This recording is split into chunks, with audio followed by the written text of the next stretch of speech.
Day 600, Russian incursion in the Strait of Ukraine. Frontline update.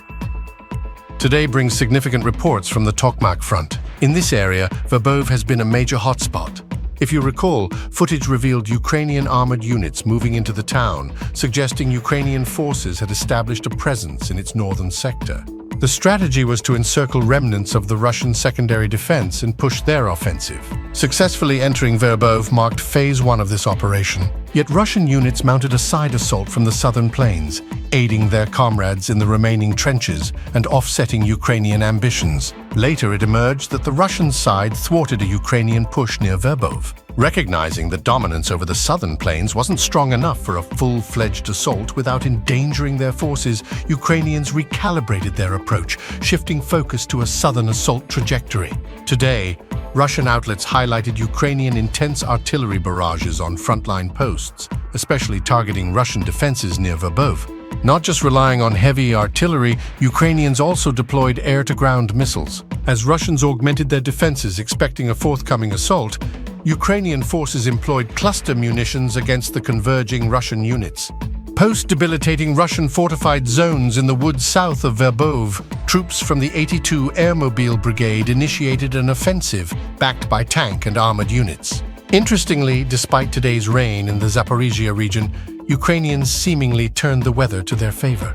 Hindered by the rain, Russian drone operations were limited, allowing Ukrainian Leopard tanks to operate more assertively.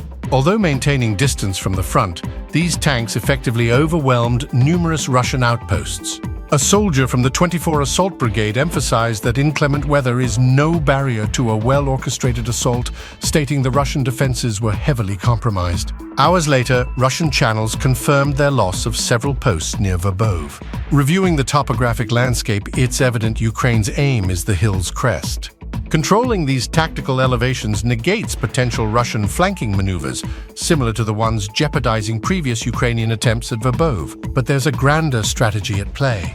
Securing the entire hill range sets the stage for an offensive on Tokmak. Situated just south, Tokmak lies across these elevations. The span from Tokmak to the hill's ridge is approximately 12 km, mirroring the distance from the ridge to the initial front line prior to the Ukrainian counterstrike.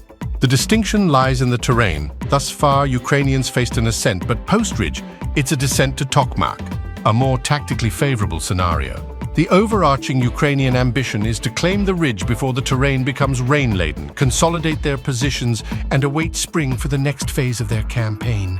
And they're on the verge of achieving this. Recent geolocated clips showcase advances near Kopani. Today's updates confirmed Ukrainian gains in the fields southwest of Verbov. If they also secure Novoprokopivka, it would cement their hard-fought victories. U.S. National Security Council Representative John Kirby estimates a 4 to 6 week window before weather hampers both sides' operations. Given this time frame, as per Ukrainian defense analysts, the Ukrainian military is efficiently capitalizing on Russian missteps near Avdiivka, pushing forward towards Verbov and advancing near Kopani and east of Nestoryanka.